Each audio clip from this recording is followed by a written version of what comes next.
రైతులను వేరుశనగ వ్యాపారులు ఘరానా మోసం చేసిన ఘటన అనంతపురం జిల్లా ఉరవకొండ మండలంలో చోటు చేసుకుంది.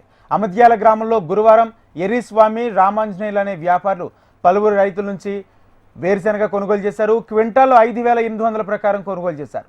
రవీంద్ర అనే రైతు నుంచి 48 క్వింటాళ్లు, మోహన్ అనే రైతు నుంచి 15 క్వింటాలు కొనుగోలు చేశారు. డిజిటల్ కాంటా ద్వారా తూకం వేశారు. అయితే బస్తాలో 56 కిలోలు ఉండగా వ్యాపారులు 53 కిలోలు కనిపించేలా డిజిటల్ కాటాను ఏర్పాటు చేసుకున్నారు. రైతులకు అనుమానం వచ్చి ఇతర కాంటా దగ్గర తూకం వేయించారు. ఒక్కో బస్తా 56 కిలోలు బరువు వచ్చింది. బాధిత రైతులు గట్టిగా నిలదీయడంతో తప్పైందని, కాటాలో ఏదో పొరపాటు జరిగిందని, టెక్నికల్ సమస్యని చెప్పుకొచ్చారు. ఇతర రైతులు మోసపోకుండా పలువురు వీడియోలు తీసి సామాజిక మాధ్యమాల్లో పోస్ట్ చేశారు.